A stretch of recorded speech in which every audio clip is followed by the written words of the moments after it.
I will not be reading any more books by Jessa Hastings. After reading and finishing Conditions of Will, every time I pick up her books, I'm just reminded why I don't like them. I thought, you know what, maybe this will be different than Magnolia Parks. And I was wrong. I did not like this book, okay?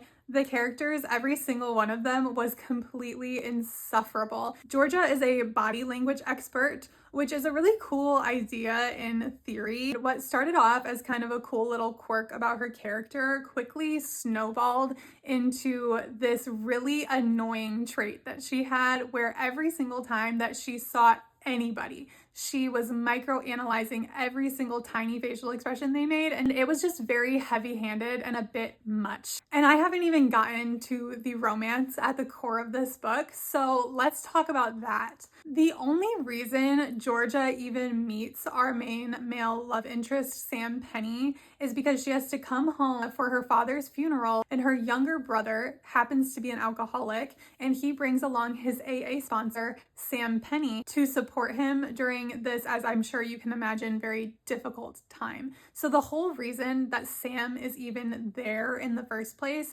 is to be a support system for George's brother. And instead of doing that, he was actively pursuing a romantic connection with Georgia, knowing that this was going to hurt her brother.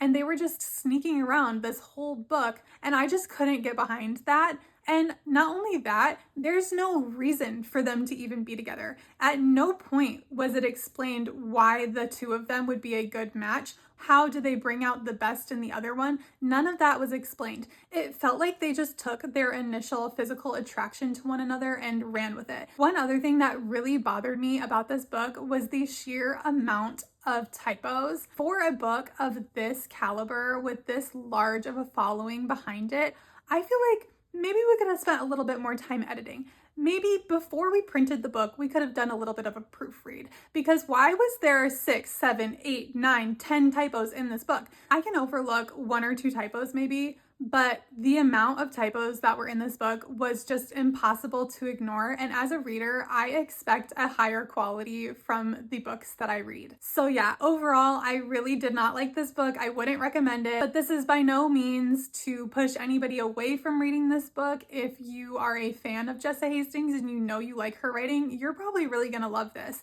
For me, it just didn't work for me. Jessa Hastings just doesn't work for me, unfortunately, and I won't be reading anything else by her after this.